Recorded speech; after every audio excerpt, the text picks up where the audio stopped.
Hello students, welcome once again to my YouTube channel. Today we are going to read another lesson from your English textbook, An Alien Hand. See the title of the lesson, The Cough and the Anthem, lesson number 4. Before you read, have you ever found yourself in a situation in which what happened was the opposite of what you expected? If so, you are familiar with the irony of the situation, which is often embarrassing. The story that you are going to read has a number of such situations. Soapy is a homeless, jobless man. Winter is fast approaching and Soapy must have a place to stay. Soapy comes to a decision at last. From these sentences, we come to know that this story is about a person named Soapy, and winter is fast approaching, and it has to do something with the story. Let's read it. Soapy moved restlessly on his seat in Madison Square. There are certain signs to show that winter is coming. Birds begin to fly south. People want new warm coats. And Soapy moves restlessly on his seat in the park. When you see these signs, you know that winter is near. A death leaf fell at Soapy's feet. That was a special sign for him that winter was coming. It was time for all who lived in Madison Square to prepare. Soapy's mind now realized that the time had come. He had to find some way to take care of himself during the cold weather, and therefore he moved restlessly on his seat.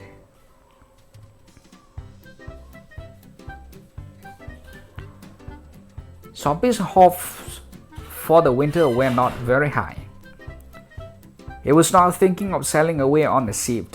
He was not thinking of southern skies or of the Bay of Naples. 3 months in the prison on Blackwell's Island was what he wanted. 3 months of food every day and a bed every night. 3 months saved from the cold north wind and saved from cops. This is what Soapy wanted most in the world. For years, Blackwell's Island had been his winter home. Richer New Yorkers made their plans to go to Florida or to the shore of the Mediterranean Sea each winter.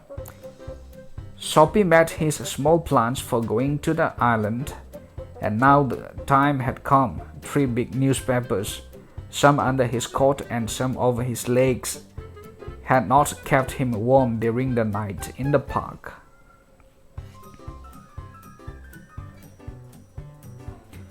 So Soapy was thinking of the island. There were places in the city where he could go and ask for food and a bed. This would be given to him. He could move from one building to another, and he would. Let's see what meanings. Southern skies meaning warmer places. Blackwell's Island, name of a prison. If Soapy went to prison, the government would look after his food and stay. Coughed, policeman, American English. Okay, let's move on. Be taken care of through the winter, but he liked Blackwell's Island better. Soapy's spirit was proud. He went to any of these places. There were certain things he had to do. In one way or another, he would have to pay for what they gave him. They would not ask him for money, but they would make him wash his whole body. They would make him answer questions. They would want to know everything about his life. No, prison was better than that. The prison had rules that he would have to follow, but in prison a gentleman's own life was still his own life. Soapy, having decided to go to the island, at once began to move towards his desire. Soapy does his best to be on the wrong side of the law. He tries 3 tricks, all in vain. The fear that no cop will ever catch him makes him sick at heart. Okay. There were many easy ways of doing this. The most pleasant way was to go and have a good dinner at some fine restaurant. Then he would say that he had no money to pay, and then a cop would be called. It would all be done very quietly. The cop would arrest him, he would be taken to a judge. The judge would do the rest. Soapy left his seat and walked slowly out of Madison Square to the place where the great street called Broadway and Fifth Avenue meet. He went across this wide space and started north on Broadway. He stopped at a large and brightly lighted restaurant.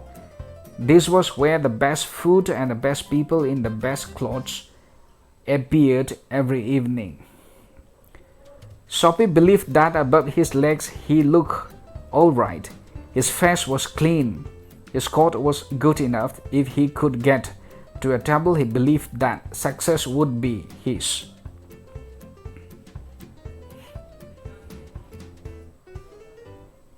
Part of him that would be seen above the table would look all right. The waiter would bring him what he asked for. He began thinking of what he would like to eat. In his mind, he could see the whole dinner.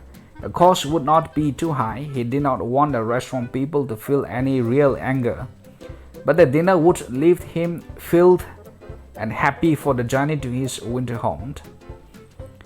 But as Soapy put his foot inside the restaurant door, the head waiter saw his broken old shoes and the torn clothes that covered his legs. Strong and ready hands turned Soapy around and moved him quietly and quickly outside again. Soapy turned off Broadway. It seemed that this most easy way to the island was not to be his. He must think of some other way of getting there. At the corner of 6th Avenue was a shop with a white glass window, bright with electric lights. Soapy picked up a big stone and threw it through the glass. People came running round the corner. A cop was the first among them. Soapy stood still and he smiled when he saw the cop.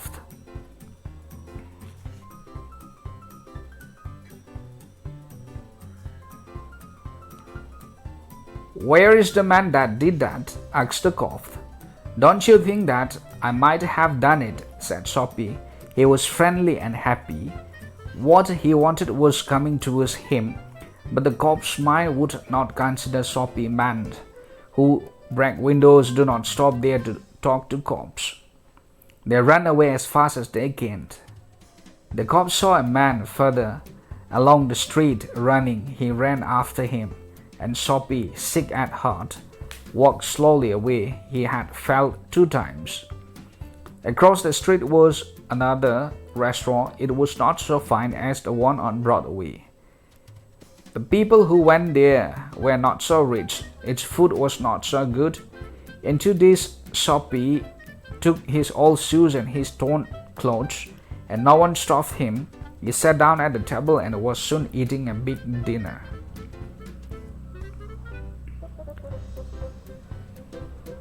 When he had finished, he said that he had no money. "Get busy and call a cop," said Soapy, "and don't keep a gentleman waiting." "No cop for you," said the waiter. He called another waiter. The 2 waiters threw Soapy upon his left ear on the hard street outside.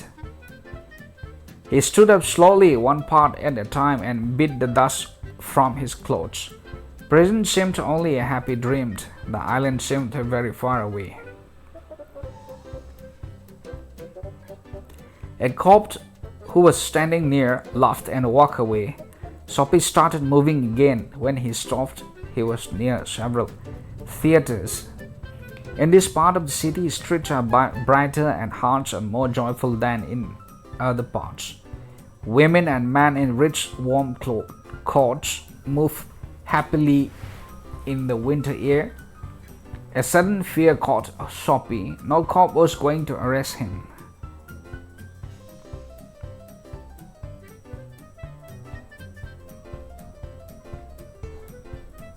Soapy tries his luck twice again, but cops remain indifferent as ever. Soapy is suddenly reminded of his childhood home and mother and resolves to turn over a new leaf. Feeling a hand on his arm, Soapy turns round to see the broad face of a cop. Okay. Then he came to another cop standing in front of a big theater. He thought of something else to try. He began to shout as if he had too much to drink. His voice was as loud as he could make it. He danced, he cried out, and the cop turned his back to Soapy and said to a man standing near him, "It's one of those college boys. He won't hurt anything. We have orders to let them shout." Soapy was quiet. Was no cop going to touch him? He began to think of the island as if it were as far away as a star. He pulled his thin coat around him. The wind was very cold. Then he saw a man in a shop buying a newspaper. The man's umbrella stood beside the door. Soapy stepped inside the shop, took the umbrella and walked slowly away. The man followed him quickly. "My umbrella," he said. "Oh, is it?" said Soapy. "Why don't you call the cops?" "I took it. Your umbrella. Why don't you call the cops? There's one standing at the corner." The man walked more slowly. Soapy did the same. But he had a feeling that he was going to fail again. The cop looked at the two men. "I," said the umbrella man. "That is, you know how these things happen? If that's your umbrella, I'm very sorry. I found it this morning in a restaurant. If you say it's yours, I hope you will." "It's mine," cried Soapy with anger in his voice. The umbrella man hurried away. The cop helped a lady across the street. Soapy walked east. He threw the umbrella as far as he could throw it. He talked to himself about cops and what he thought of them. Because he wished to be arrested, they seemed to believe he was like a king who could do no wrong. At last, Soapy came to one of the quiet streets on the side of the city. He turned here and began to walk south towards Madison Square. He was going home, although home was only a seat in a park. But at a very quiet corner, Soapy stopped. Here was his old childhood home. Through one window, he could see a soft light shining. That had been his living room, where he had spent many happy, peaceful moments. Sweet music came to Soapy's ears and seemed to hold him there. The moon was about peaceful and bright. There were few people passing. He could hear birds high above him, and the music that came from the room held Soapy there, for he had known it well long ago. In those days his life contained such things as mothers and flowers and high hopes and friends and clean thoughts and clean clothes. There was a sudden and wonderful change in his soul. He saw with sick fear how he had fallen. He saw his worthless deeds, his wrong desires, his death hopes, the lost power of his mind. And also in a moment, his heart answered this change in his soul. He would fight to change his life. He would pull himself up out of the mud. He would make a man of himself again.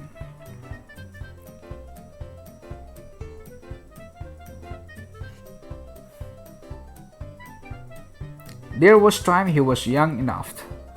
He would find his old purpose in life and follow it. That sweet music had changed him. Tomorrow he would find work. A man had once offered him a job. He would find that man tomorrow. He would be somebody in the world. He would. Soapy felt a hand on his arm. He looked quite quickly round into the broad face of the cop. "What are you doing hanging around here?" asked the cop. "Nothing," said Soapy. "You think I believe that?" said the cop. Full of his new strength, Soapy began to argue, and it is not wise to argue with a New York cop. "Come along," said the cop. 3 months prison on Blackwell's Island," said the judge to Soapy next morning. O. Henry.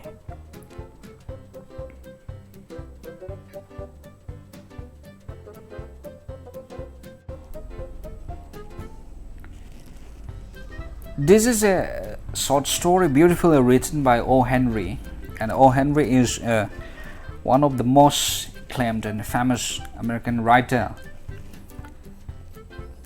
See, this story concerns a person named Soapy. Soapy was a homeless and jobless man,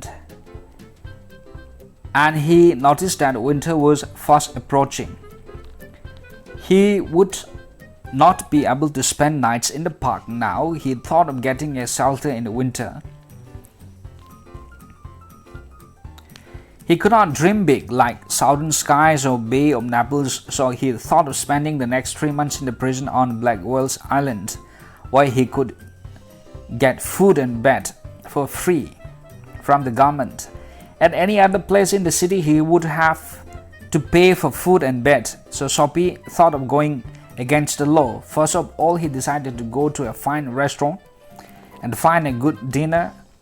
Then he would say that he had no money to pay the bill. Naturally, the police would be called and he would be sent to prison by the judge. Soapy went to a big restaurant but was moved quietly outside by the head waiter because of his poor appearance. His plan failed, and Soapy then tried to do his second trick. He picked up a stone and threw it on a glass window of a big shop. After this, he stood still and waited for the cop to arrest him. But the cop just did not suspect him because people who do such mischiefs run away, usually, and he was standing there smiling. Then Soapy tried his luck once more. He went to a simple restaurant. He enjoyed dinner and said he had no money to pay the bill, but the owner did not bother to call the police. He just threw him out. Now prison seemed a far-off dream.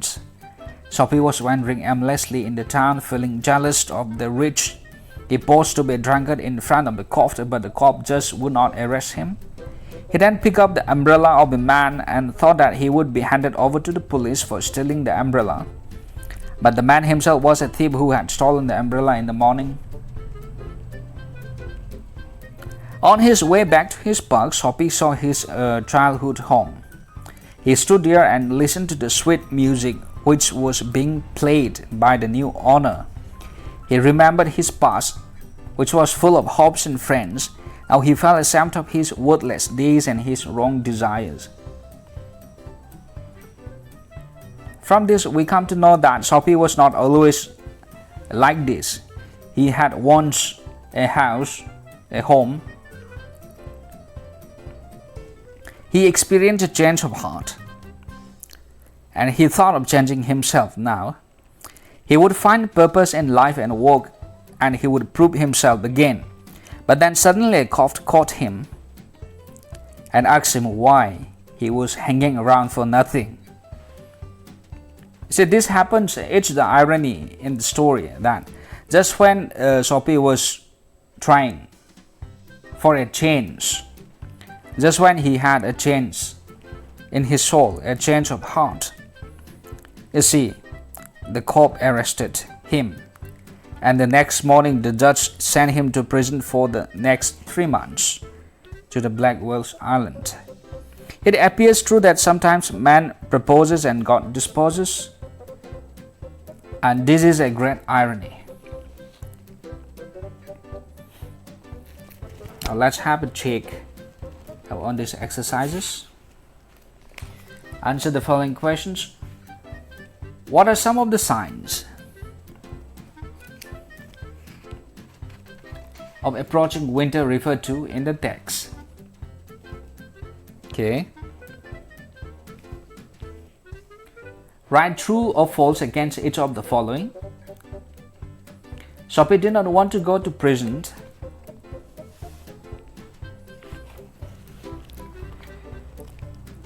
Soapy had been to prison several times. It was not possible for Soapy to survive in the city through the winter. Soapy had to answer questions for a personal nature. What was Soapy's plan? First plan. Why did it not work? But the cop's mind would not consider Soapy. What did the cop not consider and why? We have orders to let them shout. What is the policeman referring to?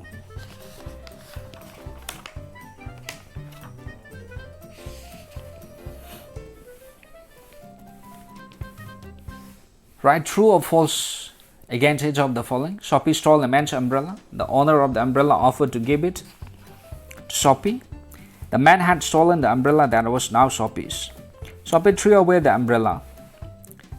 7th, there was a sudden and wonderful change in his soul. What brought about the change in Soapy?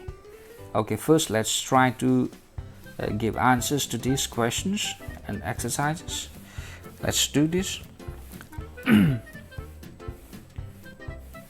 What are some of the signs of approaching winter referred to in the text? In the text, we can find certain signs to show the approaching of winters. See, like birds begin to fly south, people start purchasing warm clothes, leaves start falling, and Soapy could feel the cold in the park. Okay. Moving on. Number 2. Write true or false against each of the following. Soapy did not want to go to prison. This one is first. False. Roman number 2. Soapy had been to prison several times. True. He had been to prison several times. That's how he had that kind of experience that he could survive winter by staying for 3 months in the Black Welsh Island. Okay. Roman number 3. It was not possible for Soapy to survive in the city through the winter. True. If the winter is extreme, then it's very hard to survive in the cold weather. So, Roman number 3. Soapy had to answer questions of a personal nature. True.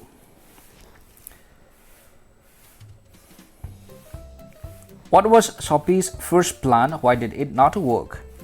Soapy's first plan was to have a good dinner at some fine restaurant and then said that he has no money to pay.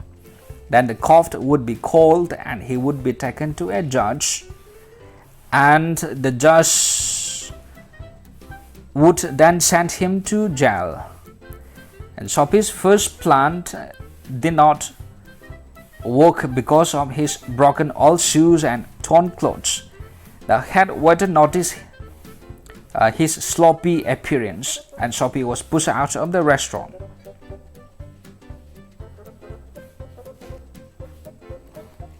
Number 4. But the cop's mind would not consider Soapy. What did the cop not consider and why? The cop's mind did not consider Soapy to be a criminal at the moment. See, he did not think of catching him and sending him to prison. The cop thought that if Soapy had thrown the stone on the window, he would have run away, because that's what people do when they do such mischiefs.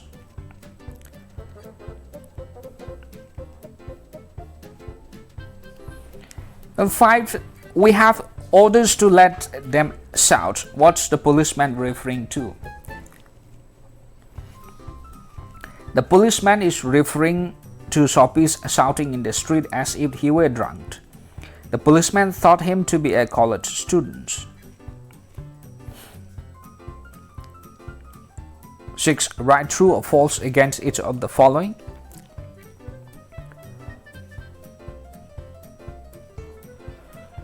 Soapy stole a man's umbrella. True. The owner of the umbrella offered to give it to Soapy. True. The man had stolen an umbrella that was now Soapy's. True. Soapy threw away the umbrella. True. So all the 4 statements given here are true.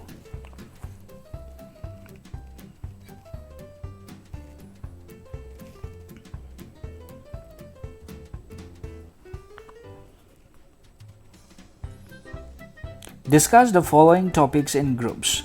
Suppose no cop came at the end. What would Soapy's life be like through the winter? Of course, he had decided by that time, when all his tricks didn't work, he had decided to prove himself to be a person, to be a man, and he would obviously try to find that person who had offered him a job, and he could have survived through the winter if he had that kind of change in himself, if he was ready to be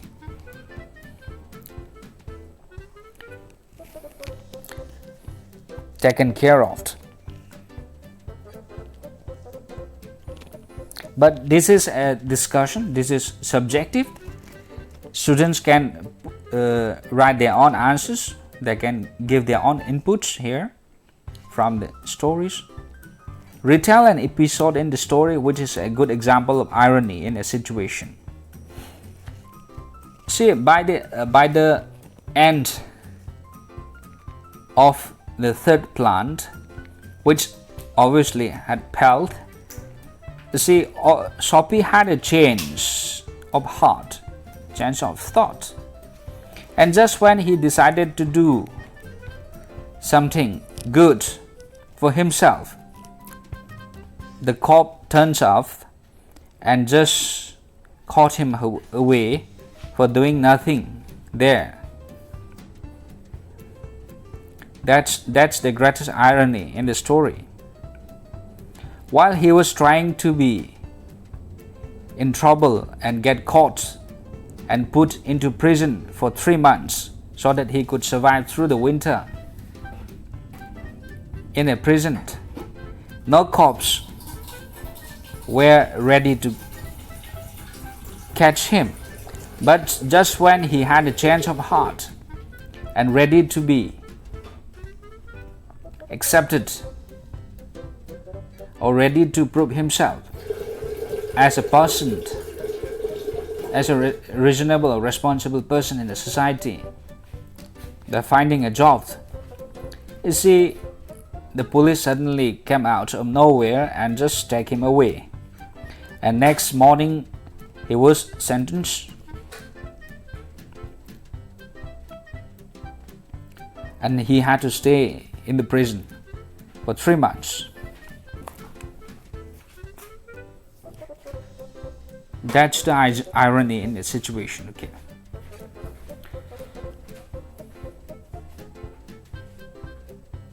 Thank you for watching my videos. I hope this helps